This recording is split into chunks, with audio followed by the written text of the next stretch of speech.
Jana Shalakaya Chakshurun Militam Yena Tasmai Shri Gurave Nama Shri Chaitanya Manobishtam Stapitam Yena Bhutale Swayam Rupakadamahyam Dadati Swapadantikam Vandeham Shri Guru Shri Yutta Parakamalam Shri Gurun Vaishnavangscha Shri Rupam Sagrajatam Sahagana Raghunatam Vitam Tang Sajivam Sadvaitam Savadutam Parijana Sahitam Krishna Chaitanya Devam Shri Radha Krishna Padam Sahagana Lalita Shri Vishakhanvitangscha Nama Om Vishnu Padaya Krishna Prishtaya Bhutale Shrimate Bhakti Vedanta Swamin Iti Namine Namaste Saraswate Deve Gauravani Pracharine Nirvishesha Shunyavadi Paschatya Deshatarine Vancha Kalpatarubhyascha Kripa Sindhubhya Evacha Patitanam Pavanebhyo Vaishnavebhyo Namo Namah.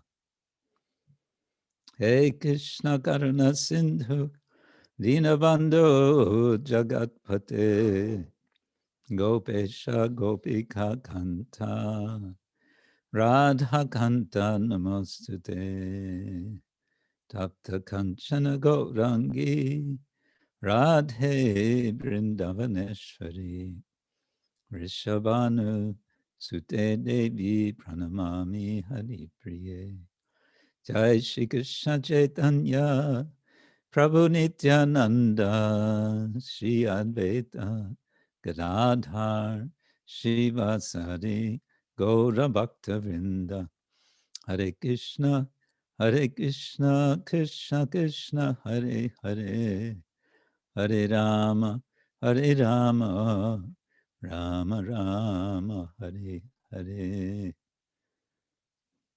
Vishwasya Rupasau Bhakti Vartma Pradarshanat Bhakta Chakre Vartitatvad Chakravartyakyaya Chakravartyakyaya Ye Bhavet. Because he has shown the residents of this universe the path of bhakti, he is called Vishwanatha. And because he is situated amongst the circle of devotees, he is called Chakravarti. Shri Krishna Namamrita Varshivaktra Chandra Prabhadvastatamo Baraya Gauranga Devanucharaya Tasmai Namo Namah Srila Narottamaya. I offer respectful obeisance to Srila Narottam Das Thakur, a sincere follower of Lord Gauranga Deva. The nectarian shower of the holy name radiating from the moon of his mouth destroys the darkness of ignorance. Jai Shri Krishna Chaitanya Prabhu Nityananda Shri Advaita Gadadhar Shivasari Gaura Bhaktavinda Hare Krishna Krishna Krishna Hare Hare Hare Rama Rama Rama Hare Hare. So welcome everyone back to Saturday Sanga.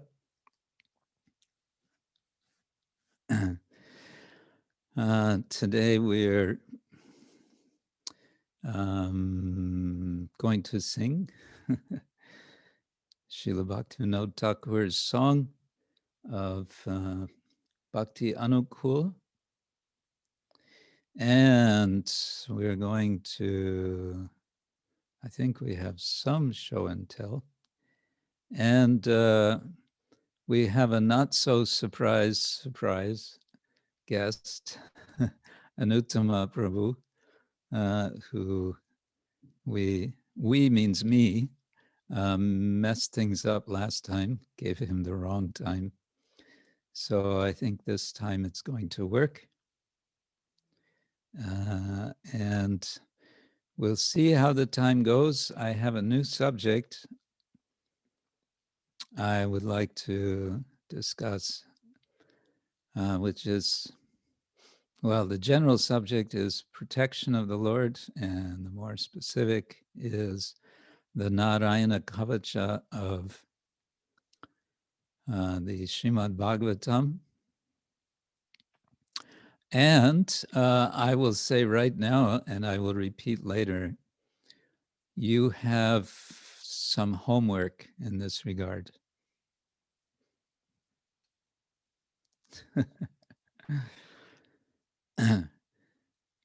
Sometimes we hear the word homework and we get chills down the spine because we associate that with school and all of our traumatic experiences of school.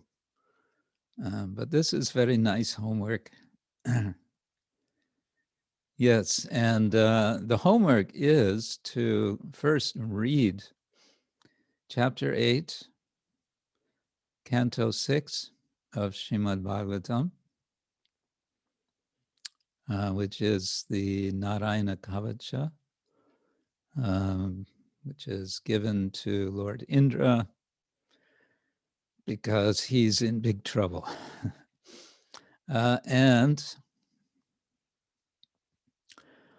then after reading the Narayana Kavaca, the next task is to compose yourself a prayer of protection.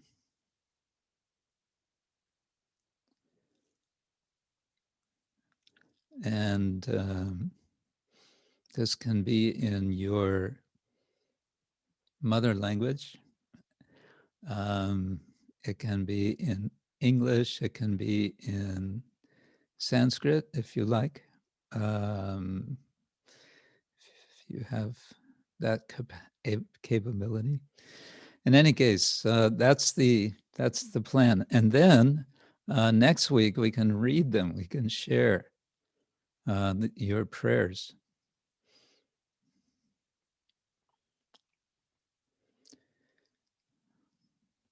I can't tell if you're thinking this is a good idea or not, but I hope so.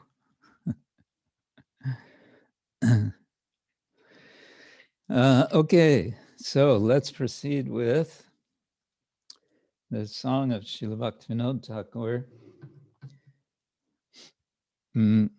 This is song number 4 of Bhakti Anukul Matra Karyer Svikar. And what's happening in the first 6 of the 8 verses of this song is we're getting a list of places and objects which are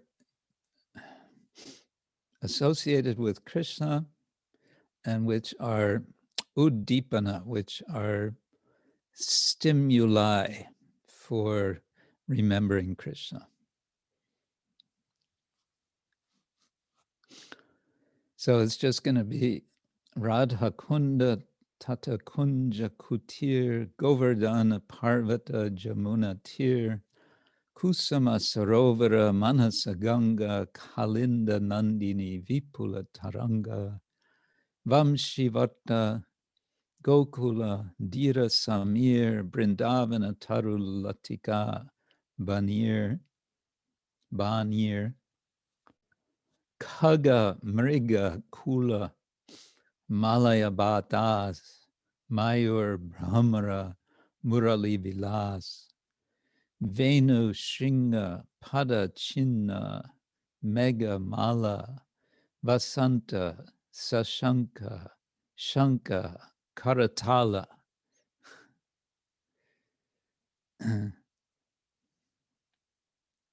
Yugala-vilāse anukula jani, līlā-vilāse-uddīpaka mani.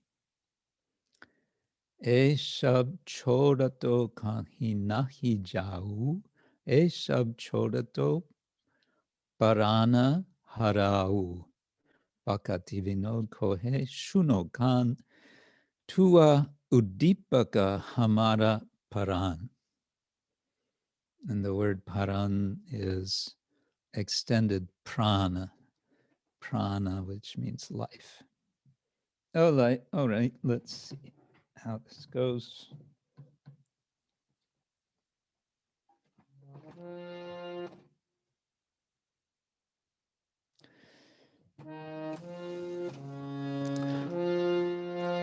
Radha-kunda tate kuñja-kut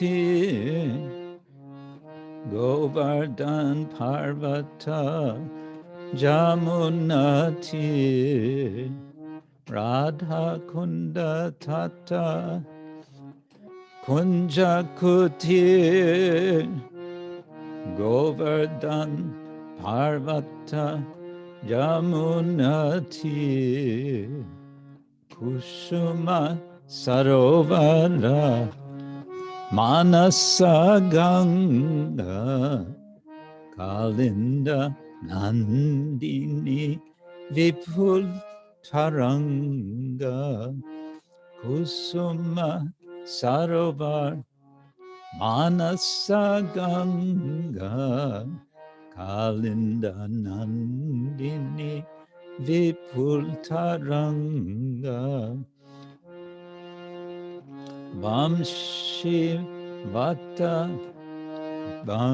śī-vat ga-kula dhīra-samīr ndābana-taru-latikā-bānīr śī-vat ga-kula dhīra-samīr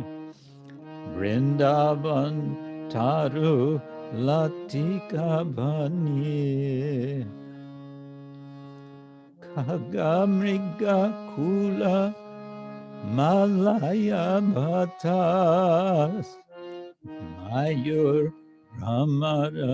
muralī-vilās khaga-mr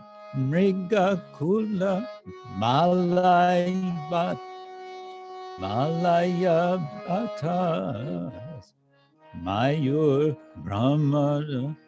muralī-vilās Venu-shinga pada-cihna megha-mālā vasanta shanka karatala Venu-shinga pada-cihna megha-mālā vasanta shanka karatala yugala-vilāse anukula jani līlā-vilāse-uddīpaka mani yugala-vilāse anukula jani līlā-vilāse-uddīpaka mani e sab chodato kanhi nahi jau e sab chodato parana harau e sab chodato kanha nahi jau e sab chodato parana harau Bhakti vinod kohe shuno kan tua uddīpaka hamara paran Bhakati vinod kohe shunokhan tua uddīpaka hamana-pada rādhā-kunda Tata Kunja kuti govardhana-parvata jāmuna-tīr Radha-kund Tata Kunja-kuti govardhana-parvata jāmuna-tīr Hare Krishna, Krishna Krishna, Hare Hare, Hare Ram, Ram Hare Hare, Hare Krishna, Krishna Krishna, Hare Hare, Hare Ram, Ram Hare. Hare Krishna, Krishna Krishna, Hare Hare, Hare Ram, Ram Hare Hare. Hare Krishna, Krishna Krishna, Hare Hare, Hare Ram, Ram Hare Krishna, Krishna Krishna, Hare Hare, Hare Ram, Ram Hare Hare Krishna, Krishna Krishna, Hare Hare, Hare Ram, Ram Hare Hare, Hare Bo, Hare Bo, Hare Bo, Gaur, Hare Bo, Nitai Gaur, Hare Bo, Hare Bo, Hare Bo, Gaur, Hare Bo.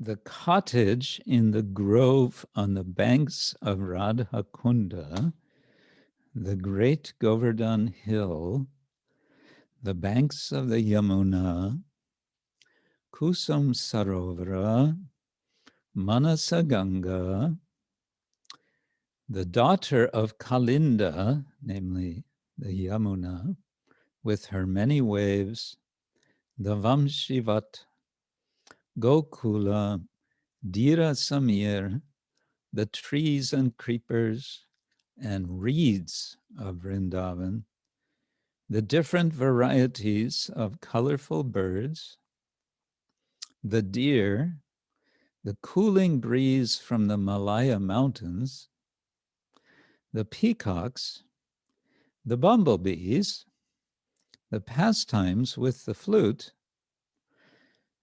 itself, the buffalo horn bugle, the footprints of cows in the dust of Vraja, the rows of blackish rain clouds, springtime, the moon, the conch shell, and the kartals. All these I know to be very conducive for the pastimes of Radha and Krishna. I recognize in them a transcendental stimulus for making the Lord's charming pastimes more intense. And here the word stimulus is translating uddīpaka. Uddipana is stimulation, and uddīpaka is an object which stimulates. And what does it stimulate? Līlā-vilāse, the transcendental pastimes of the Lord. And then the seventh verse, Eshab chodato kahi nahi jau, Eshab chodato paran harau. I refuse to go anywhere. if the stimuli to devotional service are not there. For to abandon them is to abandon life itself. Prana haro, esab jodato prana haro, giving up my life. I'm not going to do that just yet because I have service to do, so I'm not going to go somewhere where these objects are not somehow there. And finally, Bhaktivinoda kohe shunokan. Bhaktivinoda says, please hear me, O Kana. And who is Kana? Kana is Krishna. It's a nickname for Krishna. Tua uddīpak hamar paran.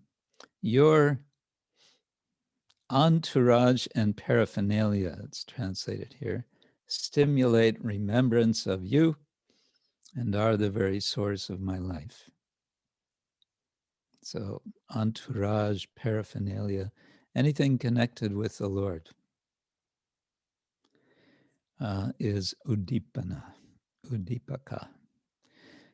So I've mentioned before that Srila Bhaktivinoda Thakur makes a kind of progressive order with each section of the Sharanagati.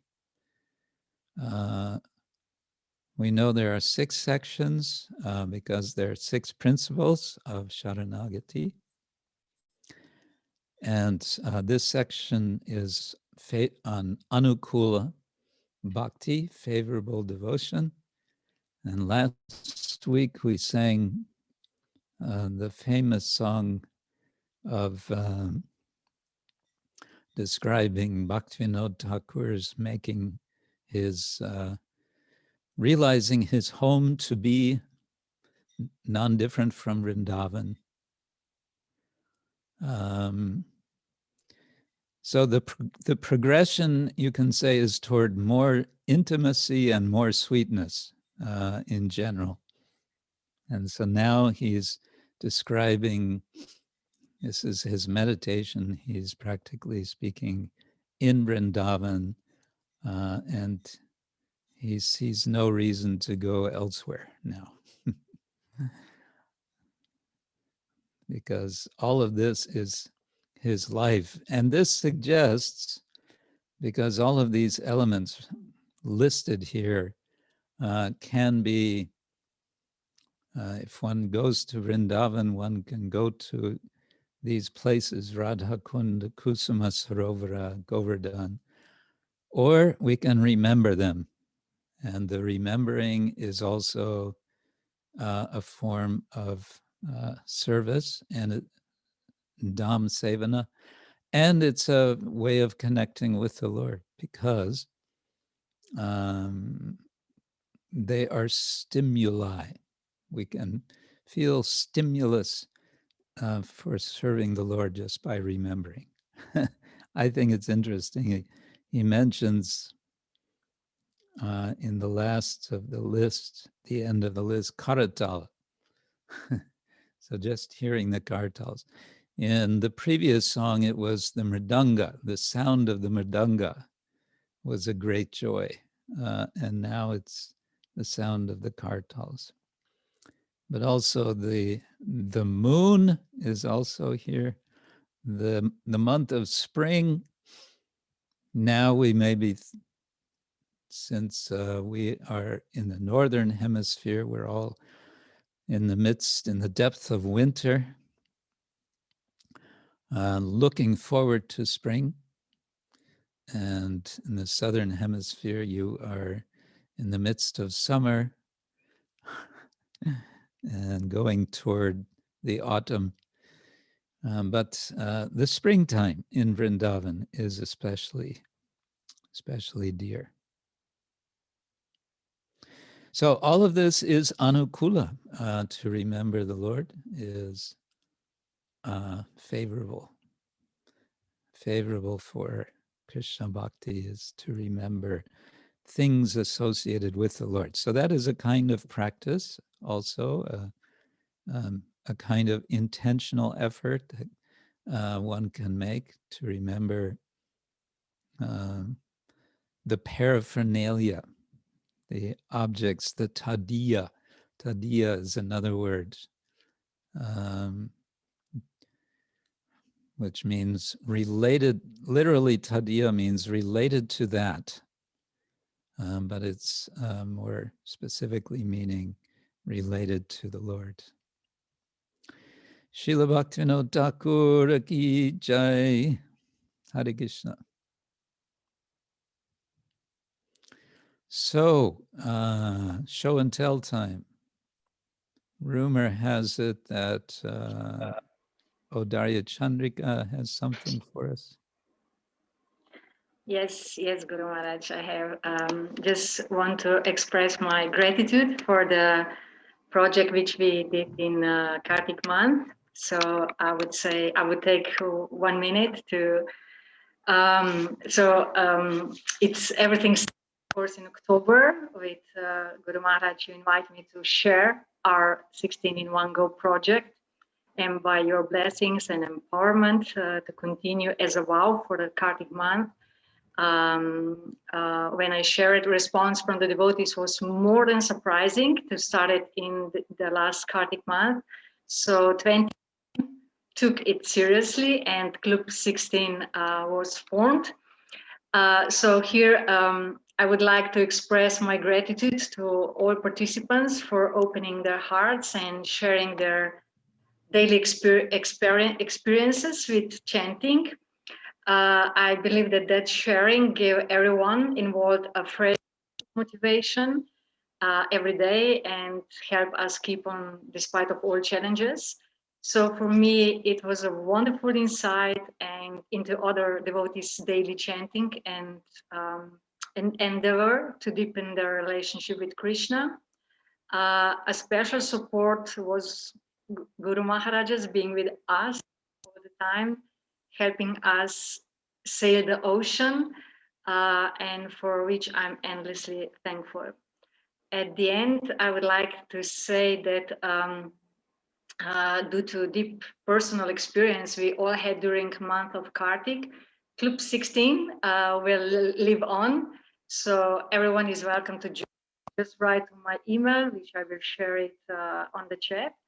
Embrace this wonderful opportunity of chanting in 1 go, reflect on it, and share with other devotees. So from my heart, again, thank you very much.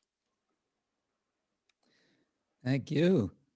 Thank you for facilitating and inviting for this. Yeah, it's a nice thing. I think we all have experience that when we can just sit and chant, there's something a bit magical about 16 rounds, isn't it? That if we can chant them, basically nonstop, it's very powerful. So let it continue. Let everyone, whenever we, if we make it into an aim, like, I really want to do this, then Krishna helps. Krishna makes it possible. Of course, circumstances can be there that make it not always possible. We have other duties, and that's okay. So we shouldn't feel bad. Don't start thinking, oh, I'm so terrible because I can't chant 16 rounds nonstop in the morning, because I have other duties. That's understood. And I may have mentioned, and I don't know if I could point exactly to where this is, that Prabhupada mentioned one time, that as a householder, he was quite busy. He had his business, he had his family. So at least for some time, he said his program was to chant 4 rounds in the early morning, then 4 rounds again, I think at midday, and then again 4 rounds in the afternoon and 4 rounds in the evening. That was his practical solution for his situation. But when opportunity is there, it's nice to just sit and, as Mahatma Prabhu says, just turn off the mind. Say, okay, click, mind off. Of course, what we discover is that the mind never really turns off. But what we want to do is turn the mind to Krishna, and specifically turn the mind. And that means, in a sense, turning off all the preoccupations of the mind, and then directing to Krishna.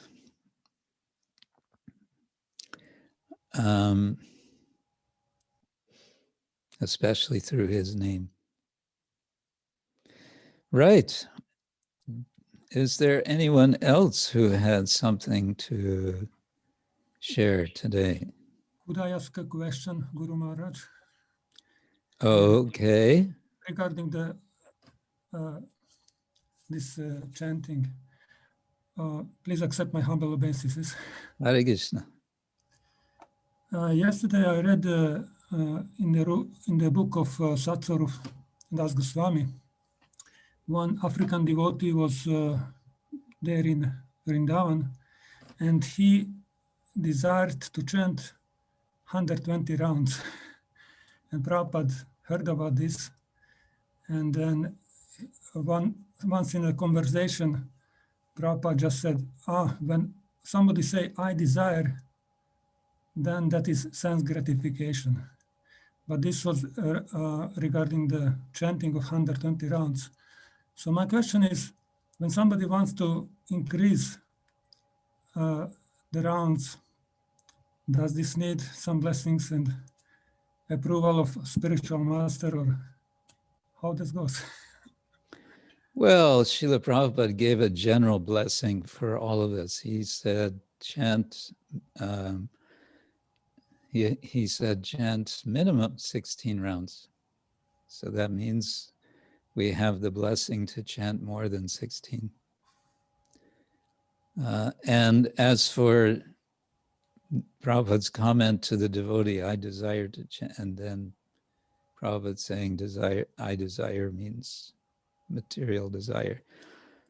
Prabhupada, he probably saw that this particular devotee, that the mentality was not really to increase service, but it was something else. It was, some desire for getting more name and fame, as we say. So in that context, Prabhupada said, he kind of dismissed the whole thing. But we often speak of desiring for Krishna. I desire to do this service for Krishna. But of course, it's always the question that we want to ask ourselves: do I want to do this for Krishna, or do I want to do it for myself?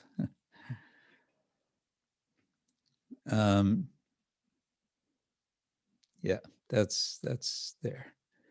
But in general, for chanting more, we all have the blessings. Don't worry.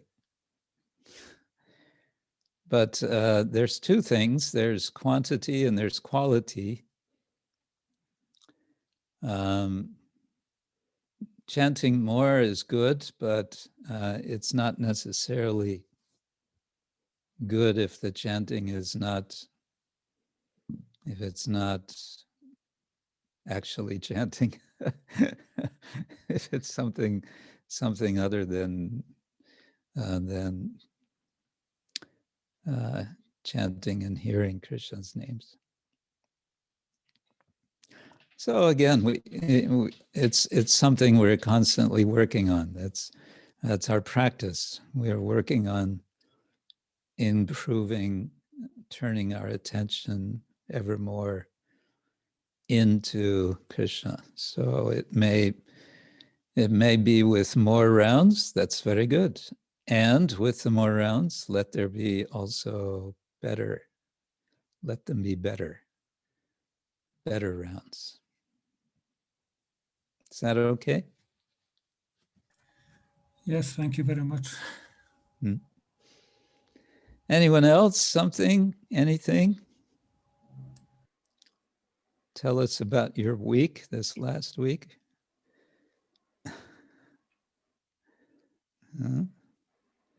Everyone's very shy. Okay.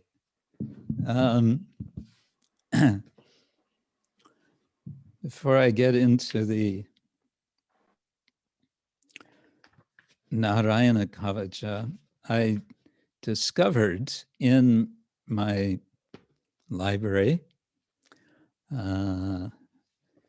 translation by His Holiness Jayapataka Swami Maharaj of Srila Prabhupada's poem, Vrindavane Bhajan. So I just want to read the first portion of this. It's 8 lines. The Bengali is very nice. Vrindavana dhame ami boshe achi eka e bhavana madhye madhye deya more deka ache mor stri putra kanya nati shabo kintu artonai bali bipal bhaibhav prakritir nagnarupa dekale Shri Krishna Taba kripa bale aja heyachi bitrishno yasya hamanukrinami harishe tadanam shanai kripa mayer e kripa bujilam kai.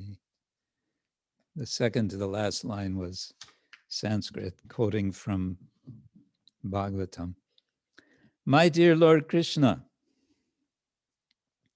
as I sit here alone in your holy abode of Vrindavan Dham, absorbed in the following thoughts and meditations, kindly appear before me. I have a wife, son, daughter, grandchildren, and everything. But since now I am without any wealth, everything is considered a failure. All these so-called opulences are now simply sources of frustration. My dear Lord Shri Krishna, you have so kindly revealed to me the naked form of your material energy. And today, by your causeless mercy, I have lost all taste for material enjoyment. As you, my Lord, have stated, yasyaham manugrinami harishe tadanam shanai. Quote, if I especially favor anybody, then I take away all his sources of income, unquote. But have I really properly understood how you, the all-merciful Lord, have bestowed this causeless mercy upon me? So this is the beginning of Prabhupada's extended meditation, in which, in this first part, he's expressing from his own experience. He's moved to Vrindavan. He's basically left his family,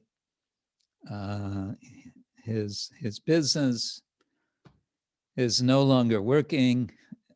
He sees himself now as it's time to move on and to really focus now on his bhajana, which of course will include his translation of Bhagavatam and his writing of so many articles. He will write also the book Easy Journey to Other Planets, and basically prepare for his mission.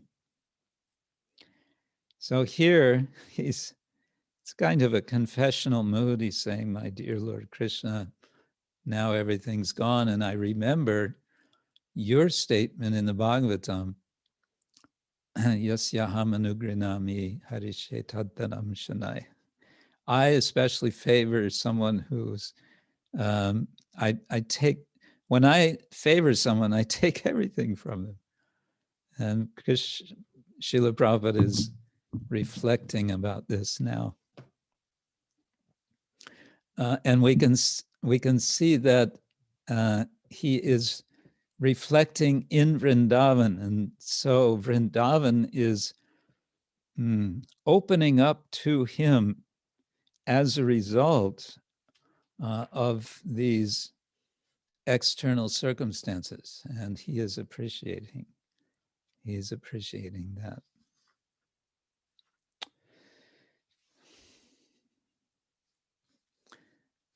Okay, just for a few minutes now, I want to look at the Narayana Kavaca. The circumstance of this is in the Bhagavatam that Lord Indra has gotten himself into trouble by neglecting his guru,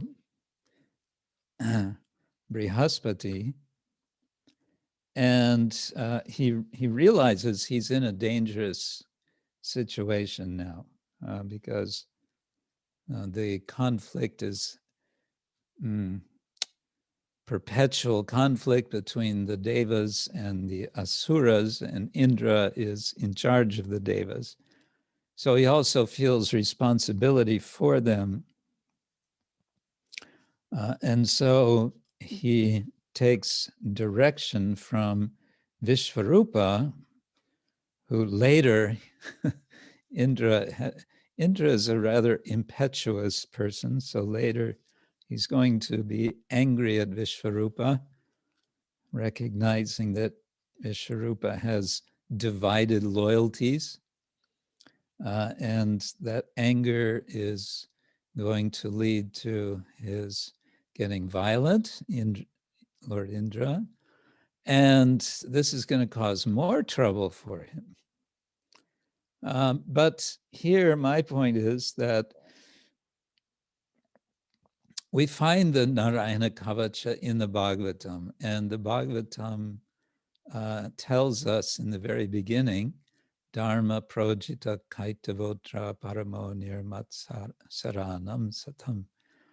This Bhagavatam is rejecting all forms of kaitava dharma, all kinds of kitava means cheating, and it's the ripened fruit of the tree of Vedic literature.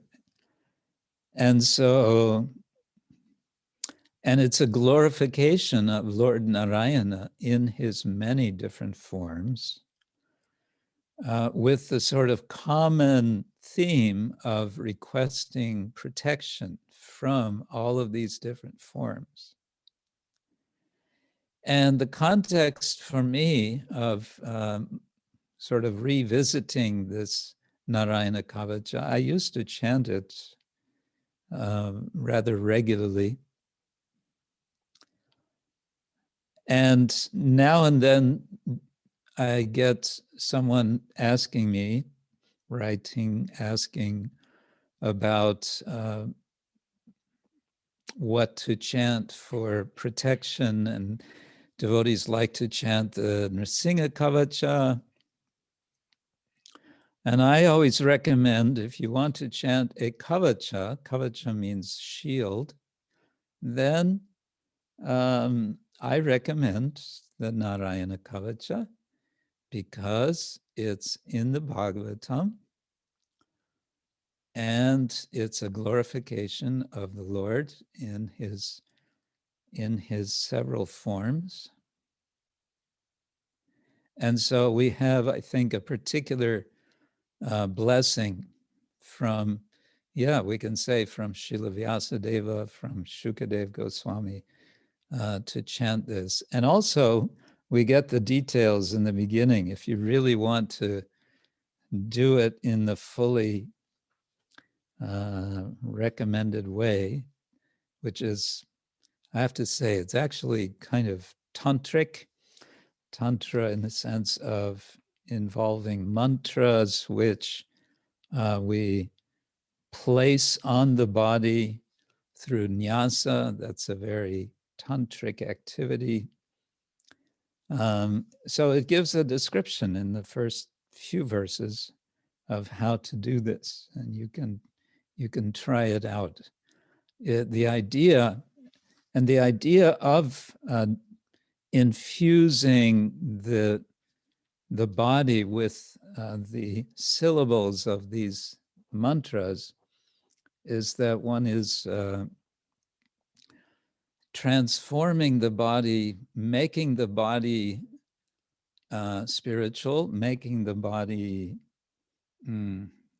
Krishnaized or Narayanized.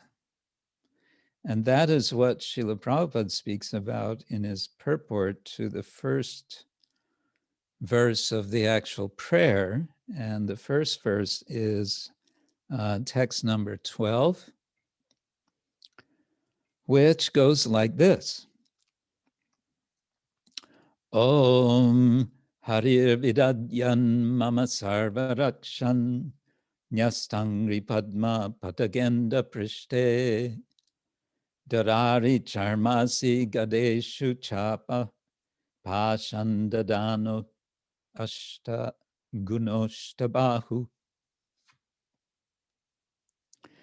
The Supreme Lord, who sits on the back of the bird Garuda, touching him with his lotus feet, holds 8 weapons: the conch, the disc, the shield, the sword, club, arrows, bow, and ropes. May that Supreme Personality of Godhead protect me at all times with his 8 arms. He is all-powerful because he fully possesses the 8 mystic powers: anima, mahima, laghima, etc.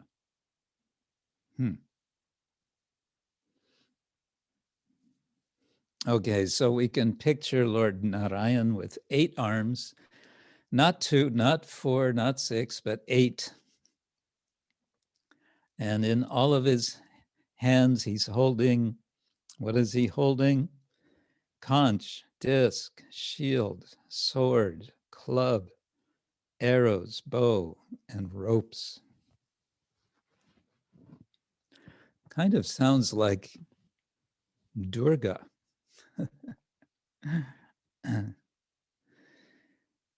And then comes the prayer, may the Lord, the personality of Godhead, protect me at all times with these 8 arms. Mama sarvarakshan. Okay, let's see what Srila Prabhupada says. Thinking oneself one with the Supreme is called ahangrahopasana. Through ahangrahopasana, one does not become God, but one thinks of himself as qualitatively one with the Supreme. Understanding that as a spirit soul, he is equal in quality to the Supreme Soul, the way the water of a river is the same nature as the water of the sea. One should meditate upon the Supreme Lord as described in this verse and seek his protection. The living entities are always subordinate to the Supreme. Consequently, their duty is to always seek the mercy of the Lord in order to be protected by Him in all circumstances. And as you read through these verses, you will see that this all circumstances is very much elaborated. All circumstances means different kinds of places, the different periods of time of the day, different states of mind are also mentioned. So it's quite comprehensive. But here, Srila Prabhupada is making this point in the beginning that's interesting as the starting point for doing this meditation. And he's actually alluding back, he's pointing back to these previous verses which are describing how to do these nyasas, kara nyasa. I'm out of practice now myself, but you put the syllables on your fingertips like this after touching your feet and your knees and your thighs and your chest and your heart and what is it, the throat, the eyes, the head, with the different syllables. Om, Na, Mo, Bhagavat. No, it's not I. Anyway, there's different ones. But the whole idea of those is to infuse oneself with the Lord to be qualitatively non-different from the Lord. Then in that condition, in that state of being beyond condition, you can say, then one can ask the Lord for protection. But now a question may come, what about this idea of asking the Lord for protection? Do devotees ask the Lord for anything? Aren't we supposed to not be asking the Lord for anything? Well, yes. Yes and no. Srila Vishwanath Chakravarti Thakur explains that in circumstances where we are in need of protection, in need of shelter, it's best that we turn to the Lord for shelter rather than something else. So if there is a need for shelter, so this is Chaturvida bhajante mang jana sukritino arjuna arto jigyasur artarti jnani cha. So art,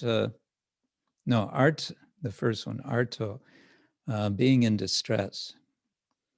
The sukriti, the person who is pious, will turn to the Lord.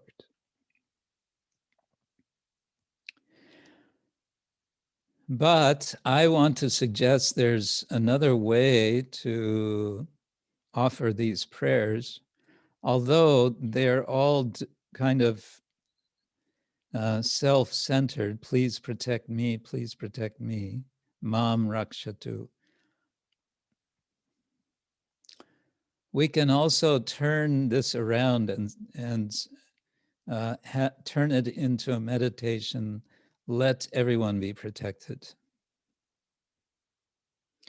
And this is what I was reflecting on with all the news we're getting about this pandemic. And some of us may be getting news about persons that we know personally getting getting this condition. And naturally, we want them to be protected, and naturally we want to alert the Lord, please protect. And Prabhupada says Krishna listens to the prayers of his devotees. So we can do such prayer for others. And I see now His Grace Anuttama Prabhu is with us. Hare Krishna. I hope I have the timing right this week. This time we got it right. And again, my apologies for misinforming you last time. I was thinking of putting a mask over my head so I could still somehow be a mystery guest, but I couldn't find one in time. So. And aside from that, there's your name, which is... Yeah, that was the other problem. I didn't have time to take that off. Kind of a giveaway. Yeah. Yeah, it would have been a poor attempt at being a mystery guest. So thank you for coming. And let me introduce you briefly, and then you can better introduce yourself after I misintroduce you. Well, first I want to say, because all the devotees have met your good wife, Rukmini, so now they will know you as the husband of Rukmini. That's not an uncommon introduction for me. Yeah, I thought so.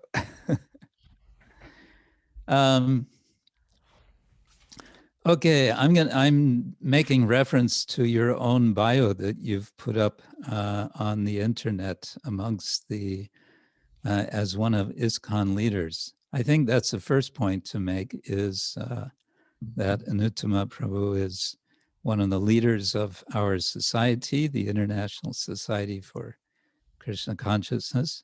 And sometimes devotees in our society, us sort of normal folk, rank and file, we may feel quite some distance from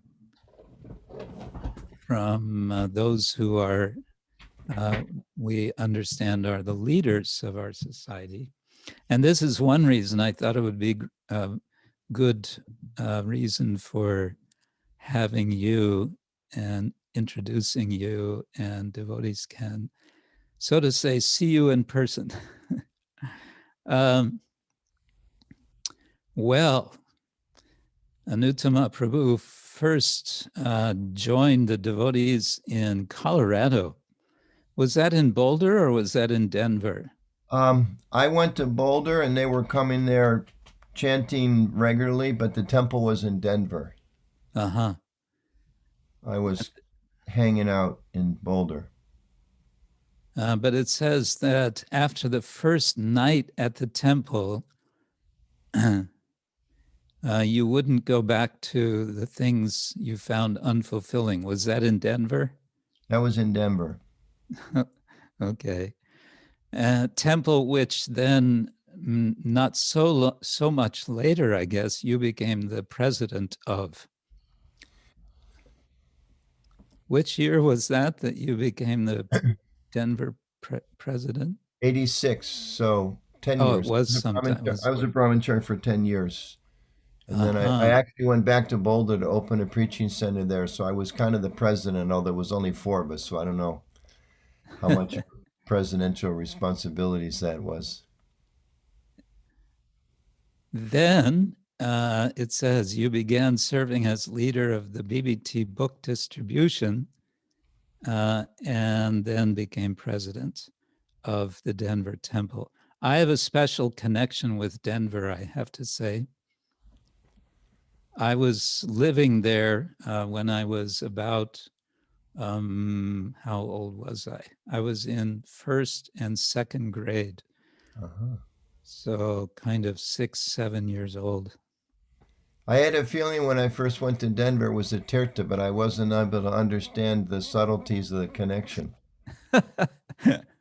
That's It's a tirtha because Krishna is there. That's why it's a tirtha. Yeah. And Prabhupada visited there. Did he? Yeah, he did. He was there like 2-3 months before I came. Oh. I came right after Prabhupada was there. Uh-huh. Okay, so, and Anuttama Prabhu has been a member of the GBC since the year 2000. I think you should get some award for surviving 20 years of the GBC.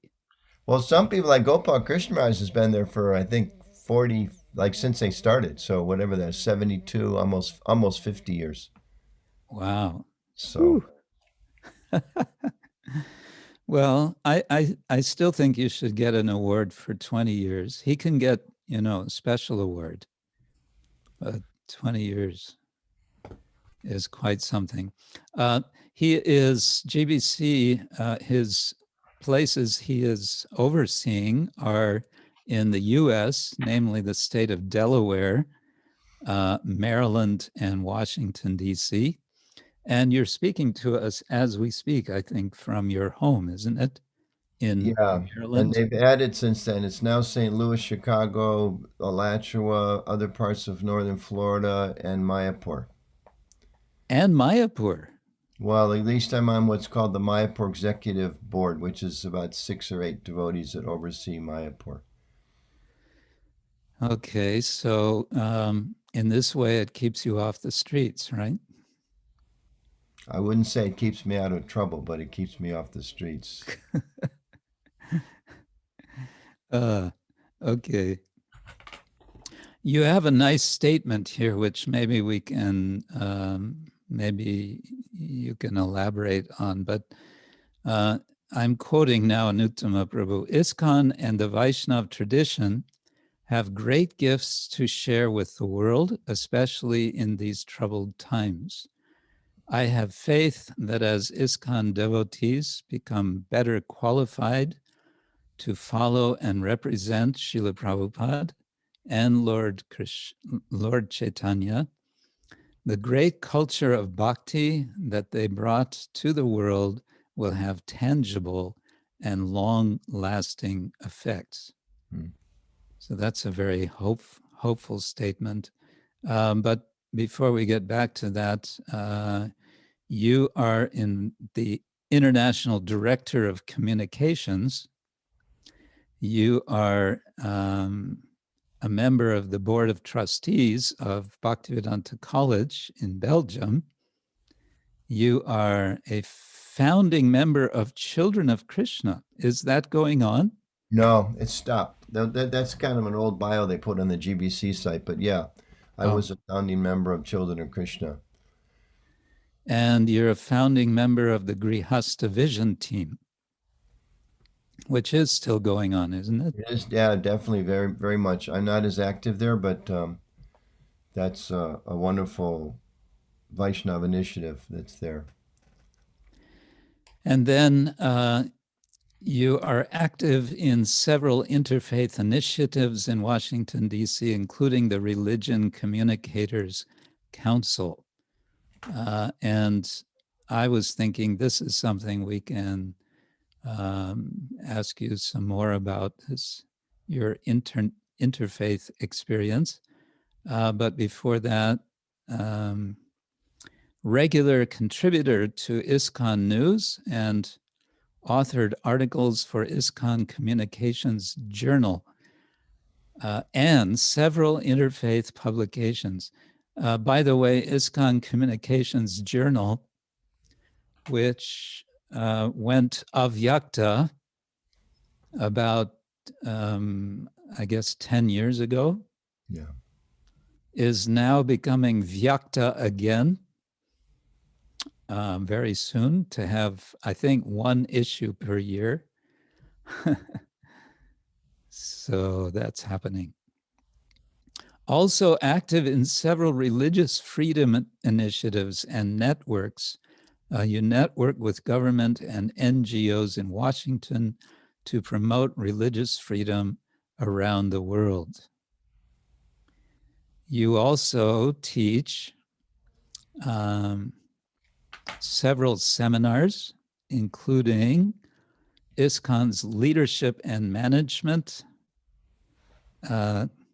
communications course, guru seminar, and the disciple course, all of which you have self-authored.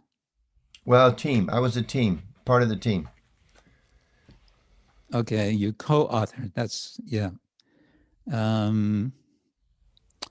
Yes, so in this way, you are very active since so many years in, I would say, especially the public sphere of ISKCON. And I suspect that for most of us, this is a mysterious dimension of ISKCON.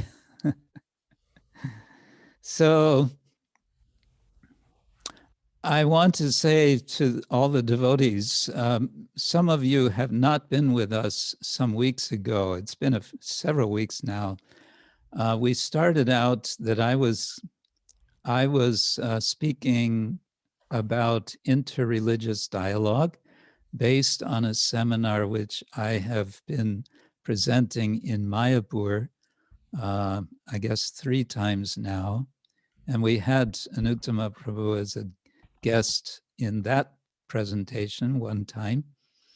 And then we decided, okay, it's time to move on to other topics. So now we're kind of, for today, with Anuttama Prabhu here, I thought we can revisit that topic of interfaith dialogue. And maybe a way to start is with me being a devil's advocate. I hope you don't mind. I wonder what Sanskrit would be. Well, the Purva Paksha in Sanskrit. So the devil's advocate says, what? Interreligious dialogue? What a total waste of time. Ours is a preaching mission. We have no need to listen to anyone else.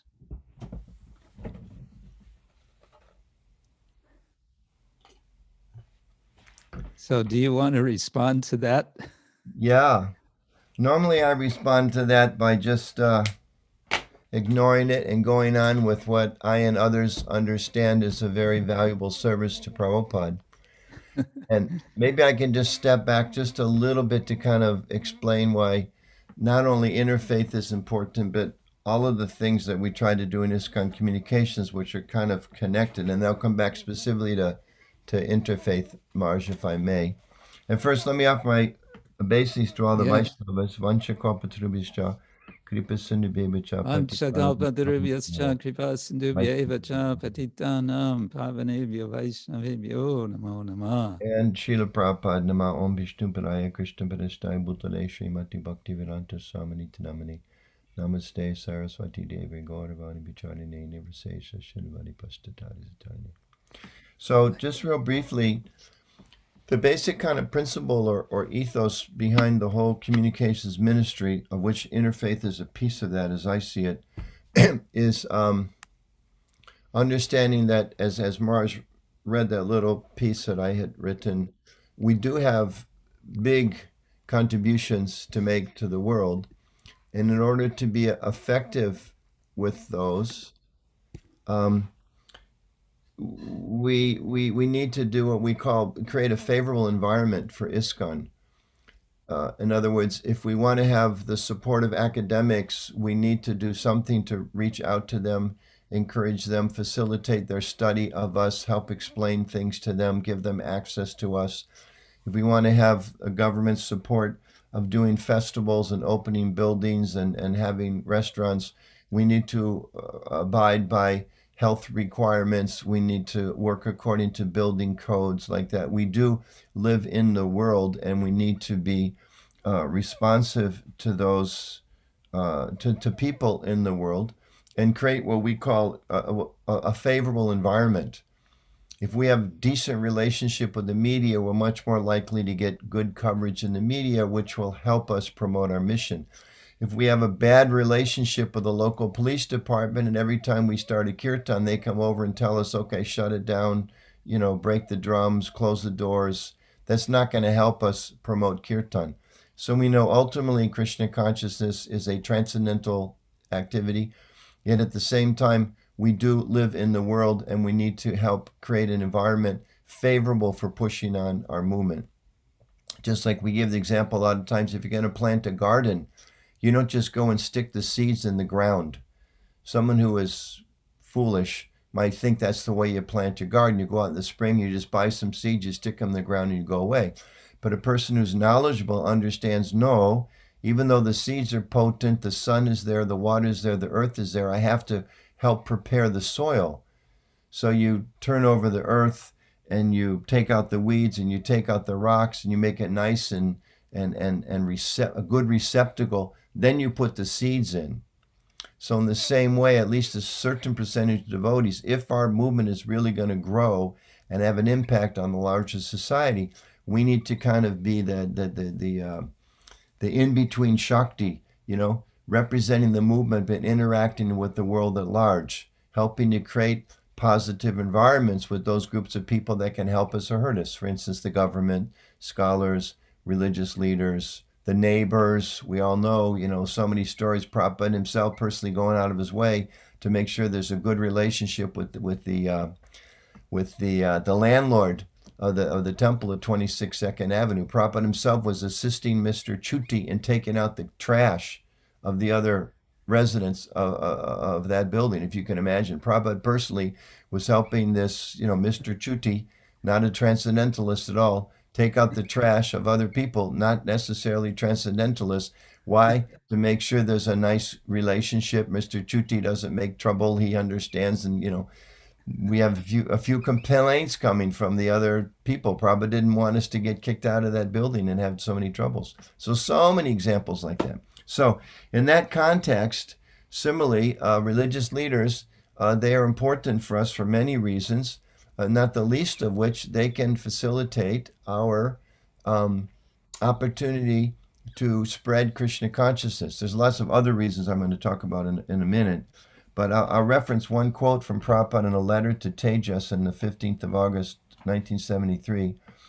He says, Prabhupada writes, if you make some of the big government officials interested in our movement, then our strength will increase. And here's the key point. Because we are in the material world, sometimes we require that help. Very important statement. Because we are in the material world, sometimes we require that help. Another point is that if a government officer becomes our admirer or member, then many others will follow. Again, very important point. So try to make them sympathizers. Sometimes, this is how I would respond, starting to get back to your question directly, Marsh. Sometimes we think, our interaction with people is supposed to be where we make people devotees. And if they're not interested in being devotees, we don't have much interest in them. But Prabhupada is saying here, no, you should try to make them sympathizers. And an example kind of pops in my mind thinking about it.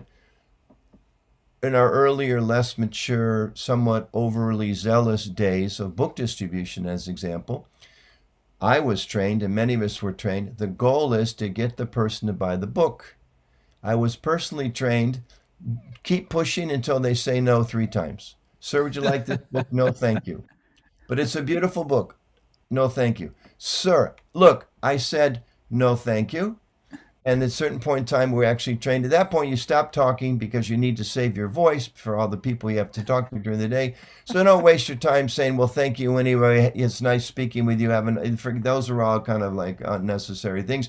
You just immediately go to the next person. Because why? The goal is specifically, singularly designed, give them the book. If they're not at that stage of taking the book, don't waste your time with them. Don't try to make them sympathizers, as Prabhupada said. They have to buy a book. Now, flash forward today, 2020, and maybe start around 2015, Vaisheshika Prabhu and others changed that culture. The goal is leave people, what? With the book? No, with a good impression. Because if they have, some people will take the book, fantastic, fantastic. Some people won't take the book, but they'll share a few nice words. Some people they'll go away with a no, but hopefully a friendly no, a good impression. So that whole culture changing, okay, we're not going to just twist people's arms to either buy a book or chant Hare Krishna or move in the temple or convert to Vaishnavism. So when we meet people of other faith backgrounds, as at the very least, or maybe not the very least, but one of the points is we can help create a favorable environment with those people. But if we're thinking that the goal is simply to convert people, then as Maharaj was in his personification of a devilish mentality, was saying it's useless. What's the point? Because we're never going to, or it's unlikely we're going to convert those people. Therefore, not a valuable use of our time.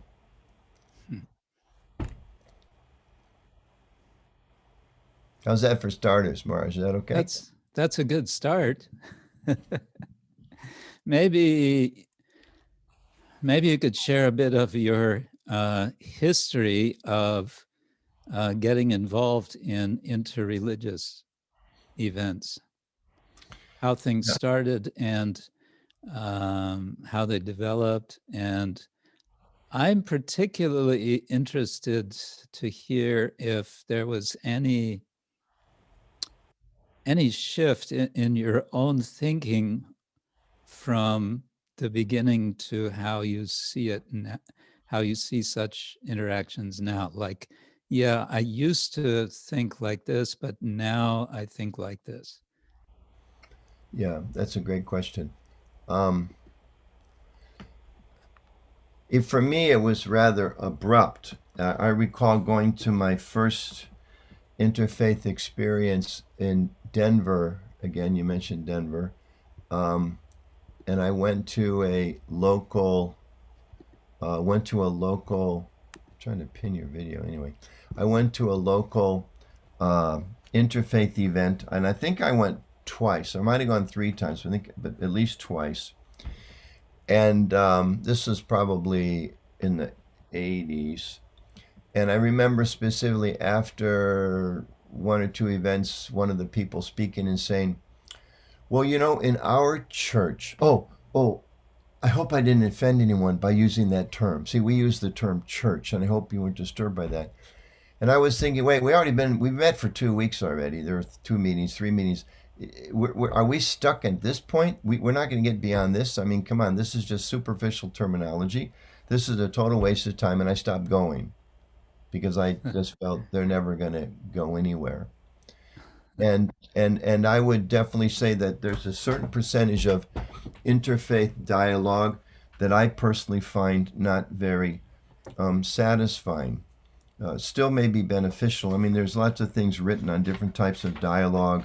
You know, they talk about the dialogue of life, where you're just interacting with your neighbor. They talk about theological dialogue, which is mostly what I've been involved in. Dialogue of service, where you get together with the mosque and the synagogue and the church down the street, and you all go out and clean up the river, you know, things like that. Those are all beneficial in different ways. My focus has mostly been on theological dialogue. And initially, yeah, I found it was a total waste of time. I'm not sure exactly why I decided to try again, but somehow I did.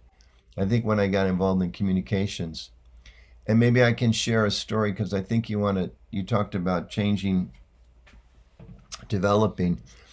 I've actually written about this. The first Vaishnava Christian dialogue on a big scale that we organized in North America was in Boston.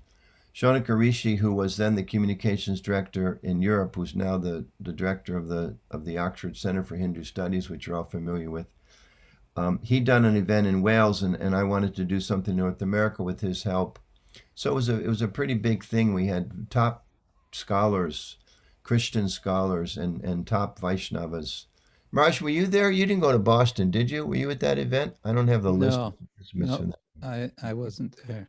Okay, you came later, but you know, Tamal Krishna Maharaj was there. I think Garuda was there. Pranada Dasi was there. A few other people from Shaunaka was there, of course. I was there. Rukmini was there. And like Larry Shin was there. Frank Clooney was there. Gordon Melton, who's written the encyclopedia on new religious movements. There's some very, very big names. And anyway, point I wanted to mention, I chose the topic, and the topic I chose was the kingdom of God. And I chose the kingdom of God because I was thinking we've got a lot to say about the kingdom of God. I mean, I know a little bit about the Bible. I came from a Christian background, although I was never really a Christian. There's not a lot in the Bible about the kingdom of God, but boy, we've got it. God's blue. He plays a flute. He's got cows. He kills a big snake now and then, and lists mountains. There's a lot of really cool stuff we can talk about the kingdom of God. So that was the topic, and the session started. And after the first day, as I remember, Frank Clooney was a big scholar at Harvard. Maharaj studied under Professor Clooney for some time. He and a Jesuit priest. He said, well, why don't we go around the room and talk about how this concept of kingdom of God affects all of us individually. And so we started doing that, about 20 people in the room. And I remember some people saying, well, I'm just so inspired about the idea of Krishna, and he plays with the cows, and he's running by the river Jamuna. It's such a beautiful thing. And I was thinking, yes, we're really impressing these people with so much knowledge we have. And then I remember, I'm pretty sure it was Larry Shin, who studied Hare Krishna, one of the earlier very important scholars of ISKCON, also he was a president of Berea College and then a couple other places, and a Methodist minister, I think, can't remember right now. Anyway, he said, well, for me and my tradition as a Christian, this was 96, I think, 96, around, 96, 95, 96. So he said, for me as a Christian in my tradition, we don't really say that much about what the kingdom of God is like, but I have a lot of faith. It's a wonderful place, and I don't really need to know the details. What matters for me is living a Christian life while we're here. And as he said that, I started to feel myself kind of sliding into my chair, as in like disappearing slowly. Because he said, what's important for me is how we live out our values, how we interact with the environment around us, how we honor our children. And this is 96, okay? This is like ISKCON child abuse history is just exploding in front of us. Not publicly yet, but it was starting to surface. How we honor the women in our community, how we care for our children, how we take care of our families, how we contribute as citizens to the world around us. And I literally physically felt myself sinking into my chair because I realized we've got all this wonderful philosophy and theology and idyllic conceptions of God, but how does it play out here? And then it just really struck me in a very big way. We have a lot to learn from these people. And the only way we're going to learn from these people or from anybody else, right? We quote Chanakya Pandit, right? Take good instructions even from a fool, right? But we kind of, again, sometimes I think that's a theory. It's not, we don't put that in practice very often, But, when the bus driver says, can you please stand up and give that lady a seat? We should think, oh, look, even the bus driver is teaching me how to be a gentleman. Prabhu said Vaishnavas means, my disciples are perfect gentlemen. So the bus driver tells us be better gentlemen, we should be open to that. So that was kind of a big shock for me. And it's been more and more of that unfolding ever since. I go into any type of interfaith meeting. I try to do it in other meetings as well, thinking, what am I meant to learn here? I mean, I'm so far away from being even, whatever, Krishna conscious, even a little bit Krishna conscious. And whatever Krishna arranges for me in life is an opportunity to learn. And we've seen over the years how that unfolds. And now we've been doing Christian Vaishnava dialogues in India, which is interesting. We've up till now we've kind of very carefully not got pulled into too much of the geopolitical issues there, but they're growing day by day, and it's kind of putting it's starting to strain our dialogues a little bit. It hasn't really surfaced too much yet, but it's an issue there.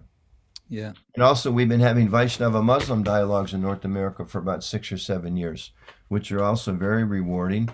I've tried to get those started in India for the last 3 or 4. We actually had a plan to do it this December, but because of the COVID, everything kind of fell apart. Yeah. Yeah, you were telling me you were planning that, and you were asking me if I might be able to participate.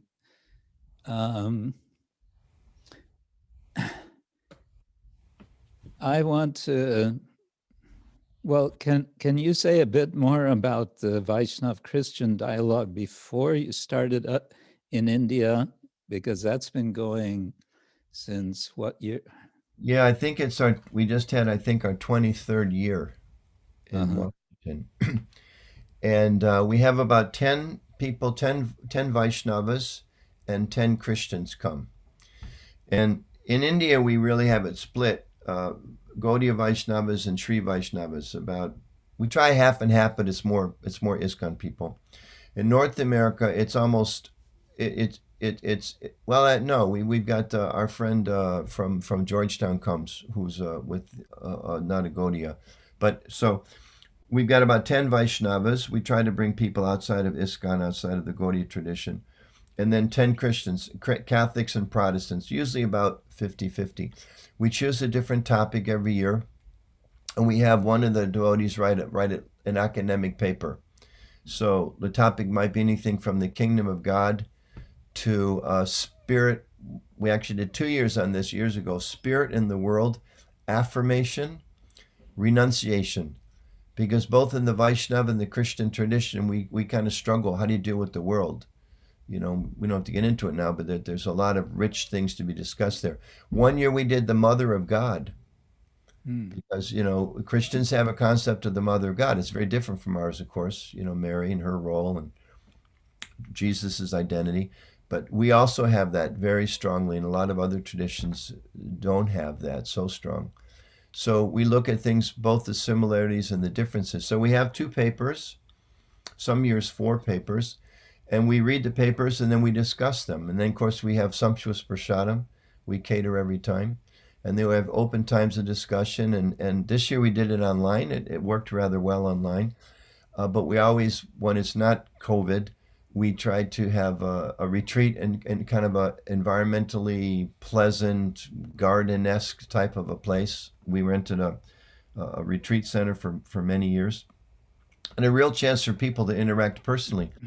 And we have conversations with abbots, the people that lead monasteries, and professors at the Catholic University of America, and we talk about shared issues like how do you keeping young people inspired in the faith, or what are you doing about how traumatic it is when respected elders in the church turn out to be pedophiles, the church or the temple, take your pick. These are like issues. Real human issues as we struggle together to understand God, serve God, and try to understand how we can be better people in the world. So I can say for me, since we're trying to just explore this a little bit, I always find it one of the most spiritually rewarding days of the year. We meet for a couple days, and I walk out of there feeling invigorated, refreshed, connected. There's some people there that like America's such a terrible, violent place. They have this expression, I'd take a bullet for that guy. I've never heard that expression. Yeah, maybe you stopped going to movies years before I did. Maybe that's it. But the sense that the relationships are so deep that genuine spiritual friendships and people that I would really sacrifice to help them in any way I can. Yeah, I think that's an essential principle of interreligious dialogue, is developing friendships, isn't it? Very much so. And it's been a shared journey. I mean, it's been 23 years. And there's a core of people, a few people, maybe 2 or 3 kind of fade away every year. And when we bring in some new people, and maybe they just come for 1 year, or they come for 5, or they come for 10, but there's probably 5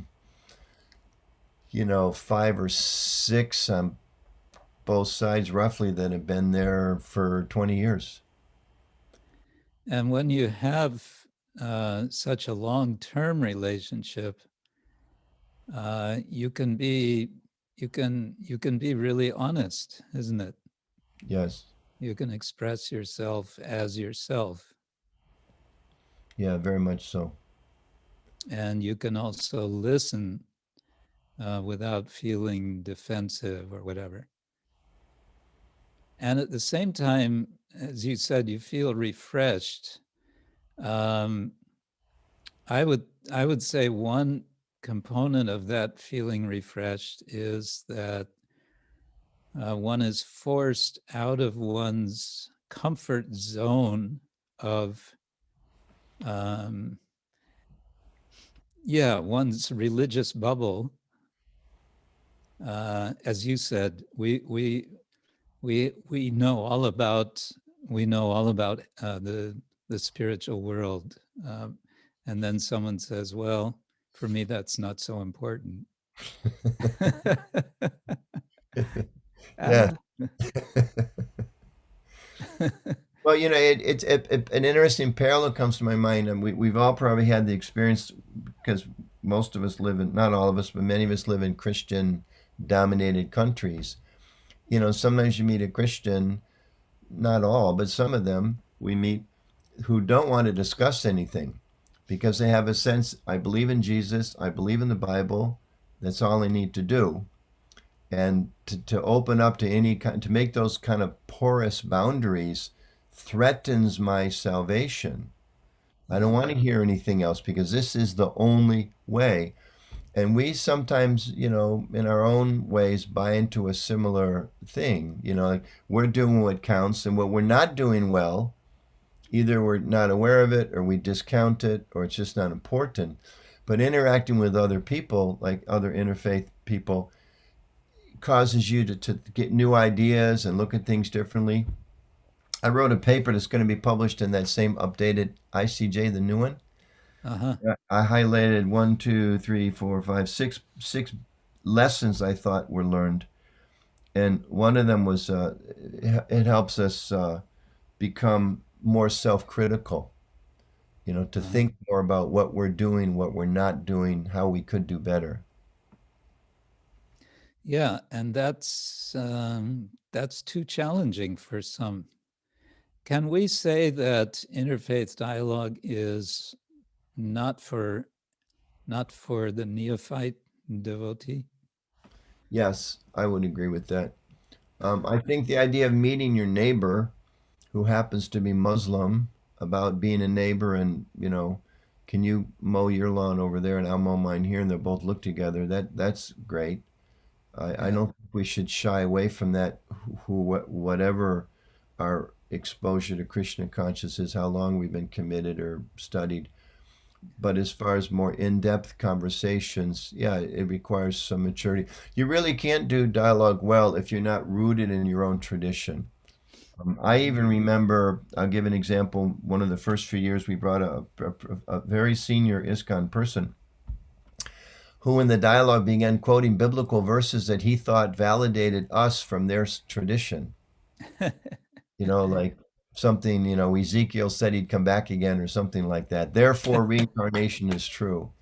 I had to kind of pull him aside at the break and say, this isn't really what we're all about. I mean, they can pull all kinds of quotes to tell us we're wrong.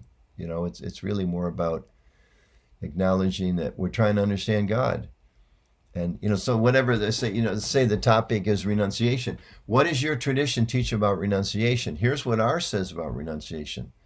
Well, how do you deal with this? Like there's Jesus, I remember this example because it was an important session for me. I thought it was so informative. Jesus said things like honor your father and mother, but there's a parable about somebody came to him and said, I want to follow you. And he said, fine, come. And he said, but I have to go bury my father first. You have to do this religious ritual. It's kind of important. Your father died, right? Jesus said, no, you're not fit if you have to go do that. Right. So there's tensions. You know, in our tradition too, we have sannyasa ashram, we have grihastha ashram, we have people telling us, you know, you don't need to build hospitals. It's all mundane. And don't feed people. That's all mundane. You have other people saying, wait a minute, you know, we have doctors. Why can't they use their talents in a Krishna conscious environment? And why shouldn't we feed people? We're all about feeding people. Why can't we feed 1.2 million children in India through the, you know, our programs there? Isn't this a wonderful thing? Well, for sannyasis, it's probably not the best thing. But for grihastas, it could be the very best thing. So there's tension there. And these are healthy tensions. And it's great to discuss these and learn from other people as well. Yeah. We have questions for you from Dhīra Lalita. Dhīra Lalita, do you want to come on and ask directly? You've written in this in the chat, but I think it's nice if you just ask directly. Yes, Guru Maharaj, I can ask directly. Hare Krishna. Anuttama Prabhu. Hare Krishna. So as Guru Maharaj told us to meditate on questions that we could ask you, and I came up with 2 questions, if that's okay to ask. And the first one is, what an individual or a devotee need to know in order to become a good communicator for the sake of preaching and connecting with other religious groups, and maybe do that one first. That's a big one. And individual growth. Okay. Wow, that's a great question. That's a very deep question. I would just say, first of all, we should be well rooted in our own Krishna conscious tradition, including aware of the broad-mindedness of our previous acharyas. You know, we should know a little bit about what Bhaktivinoda Thakur did to try to expand Krishna consciousness in the time of the Bhadralok.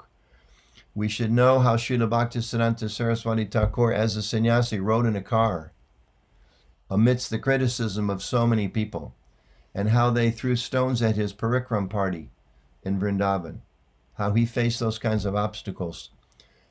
We need to know how these people, these great acharyas in our line, adjusted and had to live amidst difficulties. We should know some of what we should study Prabhupada, and how when he was in the UK, he postponed his trip to New Vrindavan, his only rural community at that point in time, which he loved. He spent a lot of time there.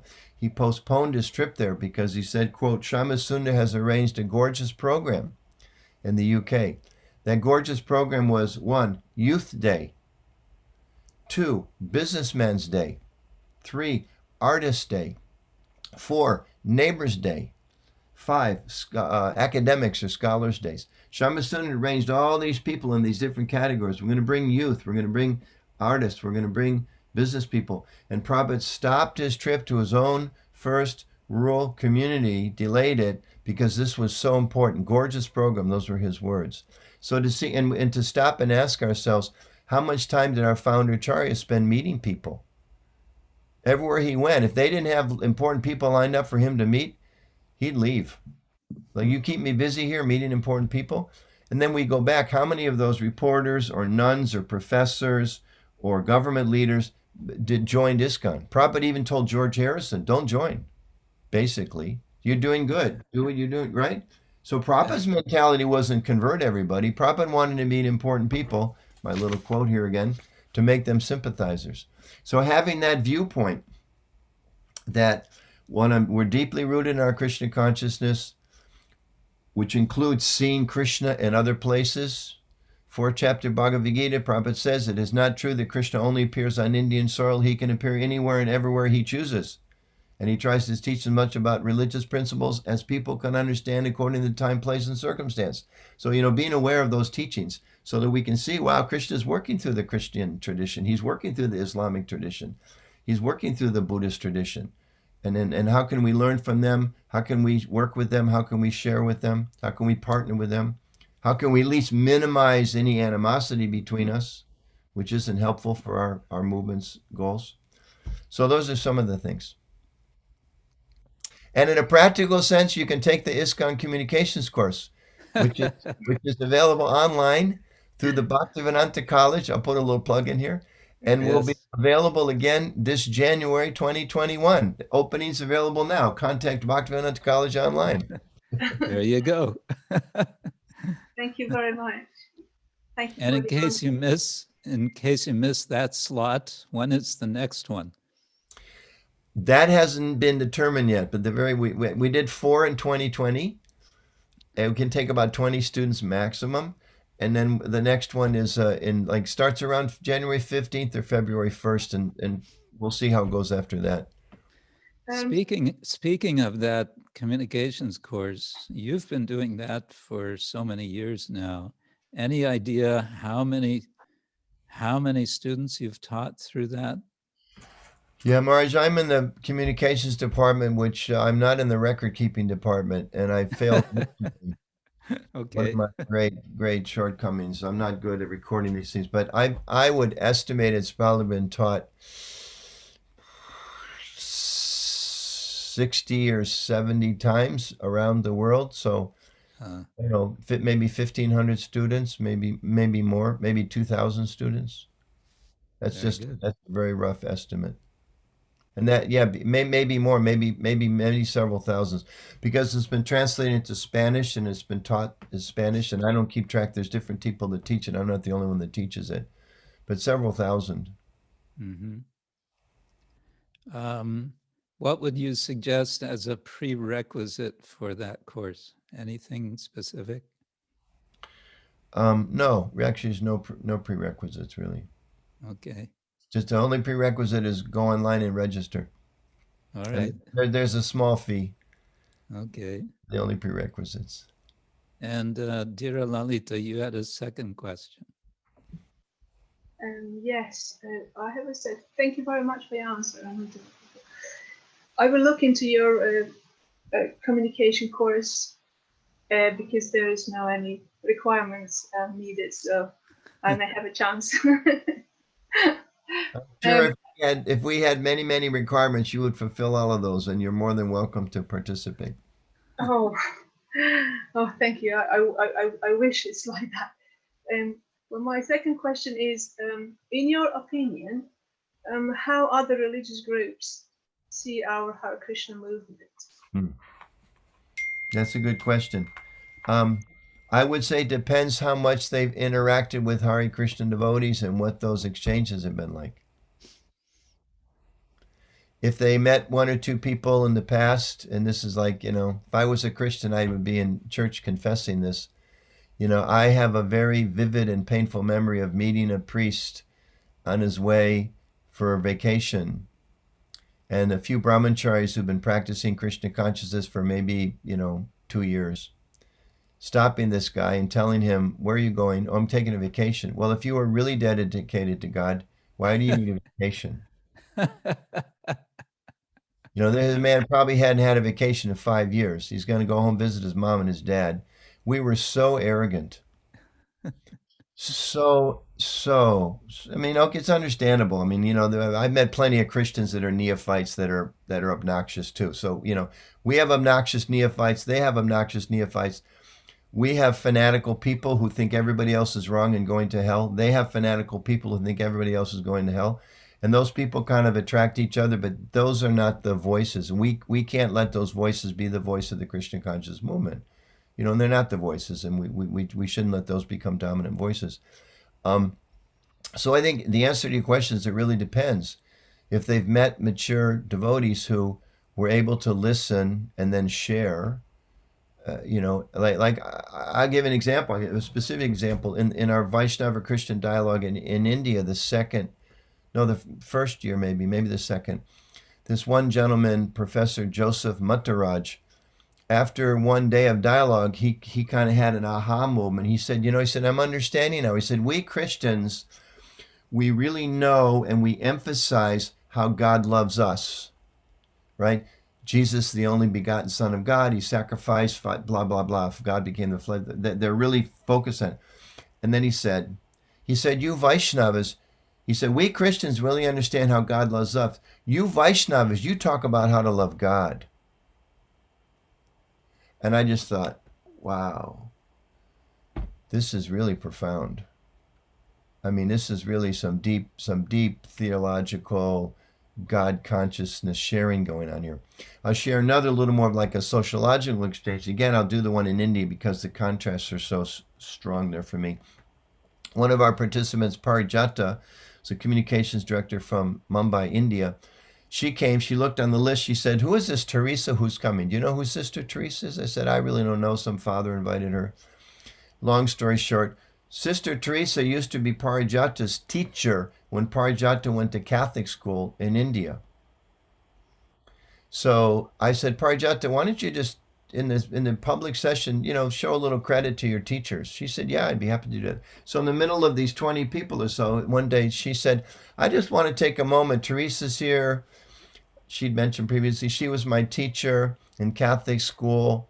And I just really want to thank her and the other Catholics here in particular for my education, because I think it deepened my character, it gave me a strong education, and it helped me go on and commit my life to Vaishnavism. So that I knew was coming. I knew that part was coming. Then one of the Swamis, Bhaktivinoda Swami, he said, well, actually, let me also share. I was also raised and went to Catholic school my entire period of education. And I need to show some appreciation for the moral values that they taught me. And then another devotee, Sumitra Krishna, said, well, I didn't go to Catholic school, but my wife went to Catholic school. So I would also like to share. And meanwhile, I'm thinking with all this propaganda out there these days, that the only reason the Christians, all they want to do is convert people. And I think I might have shared with this, I think I did share with the group. I said, there's a lot of criticism of you folks. All you're trying to do is convert people in India. I have to testify, you're doing a lousy job. Because you're convincing, Hindu swamis. This man's a leader of a Gaudiya Vaishnava tradition. He's traveling all around India and all around the world preaching to people to become a Vaishnava. He came out of your system. This woman is the head of the communications for all of Western India. You trained her. If your goal was to convert her, you failing. Now, if your goal was to create, good people, highly educated people, qualified people to contribute to society, God-conscious people, congratulations. Here's 3 examples of what wonderful work you've done. So as an answer, what do people think of us? Who do they meet? Are they meeting Parijata, who's broad-minded and who has a deep place in her heart for Mother Teresa and another, Catholics because of the goodness that they've done to her? Well, that's a good representation. And I'll just end with this. I remember too, again, practical benefits. You can go online. If you look up the ISKCONcommunications.org, there's a video there from the 50th anniversary celebration in Washington, D.C. And there's little snippets, among other things, of Shana Kumari, who's a scholar of Islam and a very person who holds Prabhupada in deep affection in his heart. And you'll see Father Leo, Maharaj help me, remember Leo, his name's escaped me. Leo. Anyway, a Catholic scholar, speaking at our 50th anniversary about how significant it is, ISKCON and ISKCON's growth. There's also a video about the Harvard conference with scholars, some of whom are religious people, commenting about the significance of ISKCON's and ISKCON's contributions to the world. So that another thing, these people that we build these relationships through interfaith, they become people who deeply appreciate our tradition and what we offer. Some of them are ready to go out and tell other people we're pretty good folks. I mean, to the point I was invited, let's see if I can, where is it? I mean, I'm not a scholar. Here.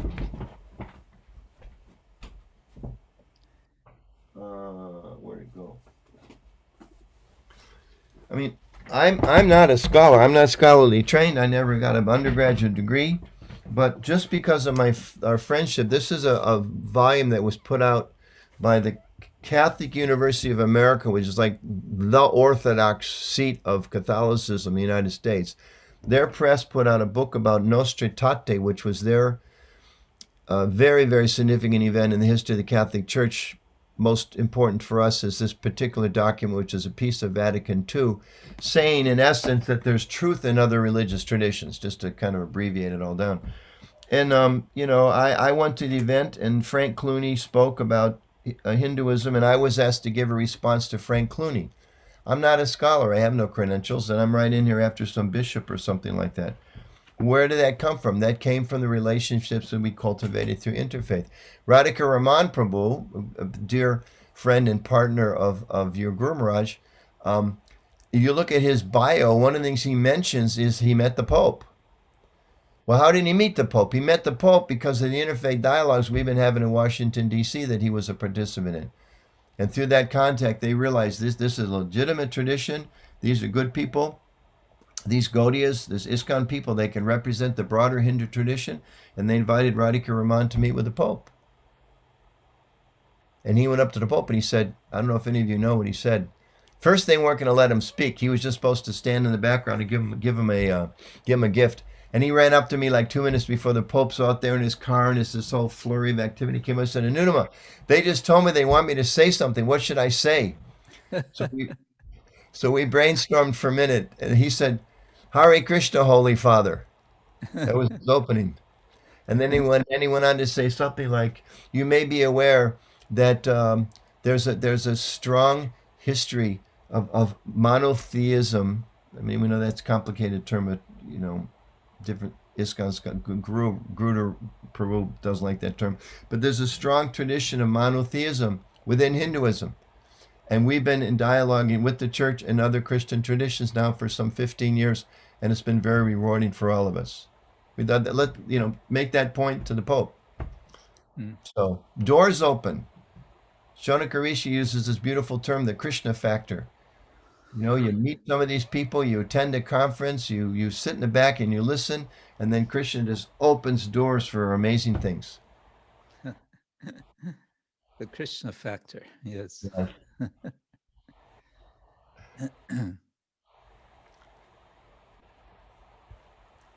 Our time is flying by. Feels like we're just scratching the surface of the topic. But I wonder if anyone else has a burning question for Anuttama Prabhu. There's one in the chat, Maharaj. Should I respond to this one? Oh, yes, please, Kaveri. Maybe Kaveri can ask directly. Hare Krishna, my obeisances to all. Haribol. Jai Prabhupada. She's speaking from Boston. Yes. So my question is, if you feel supported in your endeavor for this valuable service and experiences you're having, and you feel that it's reaching our temples, which are still, the way people connect most of the time with the Hare Krishnas, and if you feel all this knowledge is pouring in the temples, or you still feel is the attempt of a few great individuals who take the endeavor and effort of communicating with other religious groups. I don't know if I'm being very clear, but is this coming down to in the temples in our movement? Are you in or Boston? It's just happening in a sphere? Are you in Boston because you're in a scholarly pursuit? Boston being one of the great intellectual centers of America? No. Her husband works at MIT. Okay. So, yeah, I remember last time I went to the Boston Temple, the night guard started launching into some in-depth philosophical discussion. The minute I walked in the door, I thought, okay, this is Boston for sure. I mean, the chokidar is a theologian. So it definitely impacts. That's a really, really, really good question. And I would just take away the one word you said. Just a few great people are doing this. In one sense, great people. It's just with a couple minutes left. It has not caught on to the extent that I feel it needs to. I feel it's one of the things that's holding our movement back.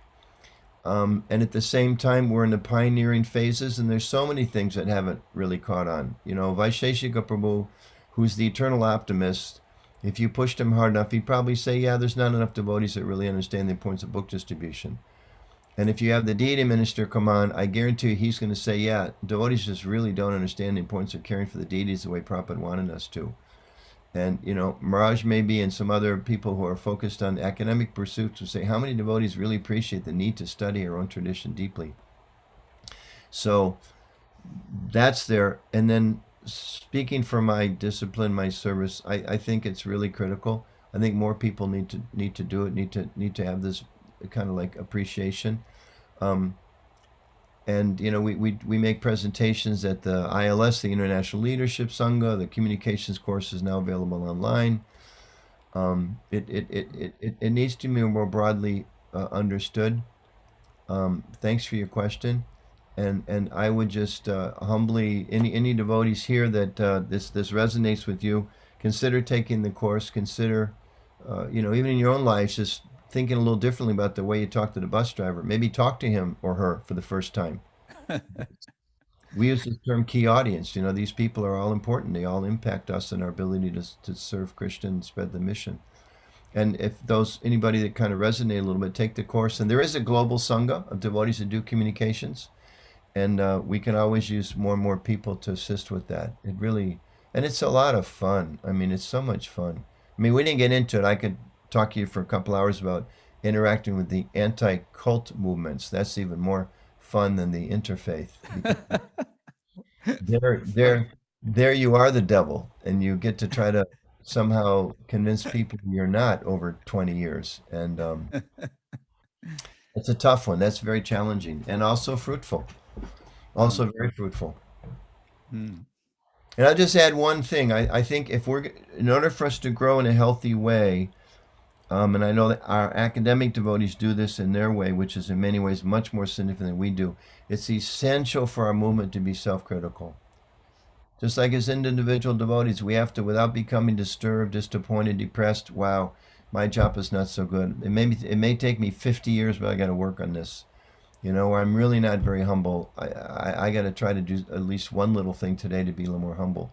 So the same way we really need to become more self-critical as a movement, not to become depressed, disturbed, but to really see how do we do better. And communications, there's a lot of it based on being self-critical. You know, how are we treating women? How are we treating children? How are we doing this? How are we doing that? If we can't have that kind of conversation, I think we remain Kanishtadikaris.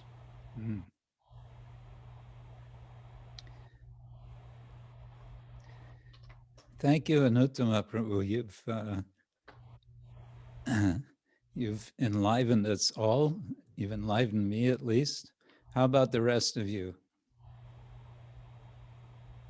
Yes? So, Anuttama Prabhu, you have mentioned a topic that you could easily talk for 2 hours on, which means you just put yourself into trouble. Now we're going to pester you to ask you to come back on sometime to do that. Is that all right? Oh, I'd be happy to do that, Maharaj. If there's any interest, I mean, I don't want to, you know. No, I'm sure there is. I'm interested. So we don't want to take more of your time. Thank you for giving us this time for today. I hope we didn't cut too deeply into your japa time today. No, actually, I'm in another hour, I'm finishing up this little, some special mercy I got through the Oxford Center for Hindu Studies. They're having these little colloquiums for a very small number of devotees. So I'm supposed to make a little presentation in 10 minutes. I chose Bhakti, and I don't have a title, but the interface of Bhakti and Vedic, or Bhakti and particularly Varnashram. Is Varnashram relevant in the path of Bhakti, specifically in terms of some of the sociological conversations that are going on within ISKCON these days? So thinking about some of those things a little bit, although that maybe there's a book for you in the future would be really wonderful on that. Okay, well, we can discuss. I'll come back for another hour. You can write a book. How's that? That's for me an hour. For you a book. It's about the same level of Hare Krishna. Your level of expertise to have a book is about what I can match with an hour off the cuff conversation.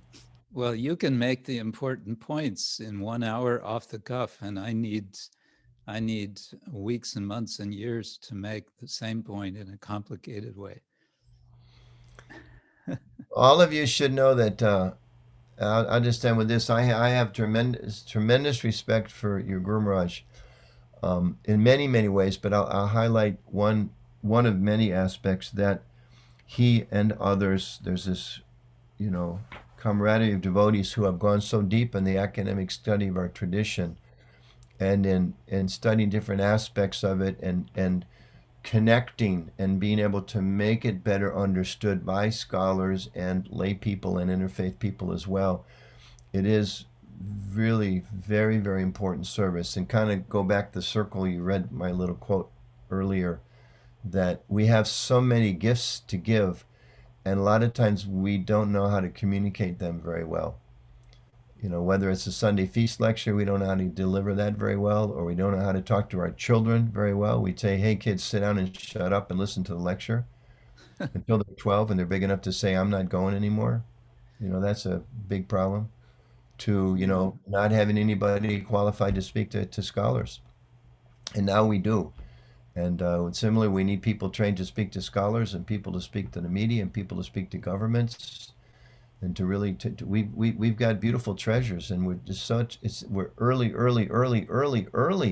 in the manifestation of our movement, and it's an exciting opportunity now to do that. So Maharaj, I really think the work you're doing, I know for sure, I'll put on my Tree Kaligya hat, the work that's being done by these pioneering academics will go down in history as phenomenally important in the spread of Christian consciousness around the world. So thank you for that, Maharaj. Vishnu. On that note, since you've made me speechless, we will end there today. And I'll say thank you all so much for joining us again. And I should say next week, we can meet again, but I may make it shorter next week because I have, what do I have? I have an academic conference that starts at 3 o'clock next Saturday. So we may end earlier, but we can start. One question from Rukmini. I'm sorry to interrupt, but I'll be in big trouble if I don't ask you this. We missed the AAR panel that you were on a couple days ago. Yeah. We were trying to, and it was just like here, I was off by an hour. Well, I was off by a day. I went to log in and I was a day late. So is there a recording of that we can get? Will you have access to that? Unfortunately, there was no recording of that session, but I made a secret audio recording of it. Oh. Yeah. So if you want. Please. Was it yours alone, or did you also record? No, I recorded the whole session. Oh, if you could figure some way to secretly send that to us, and we'll secretly listen to it and not tell anyone the secret. Except I can send you a link. It's 43 megabytes. So yeah. Okay. A link would be wonderful. Thank you. Okay. Thank you, Prabhu. Thank you all. At the college, ISKCON Communications course. Anuttama is here. Anuttama, remind everybody every week, okay? Okay. Okay, I'll log off. Thank you all. Hare Krishna, thank you. Srila Prabhupada ki jai. Hi, Prabhupada. All of you. Ki jai. Haribo. And special thanks to our translators.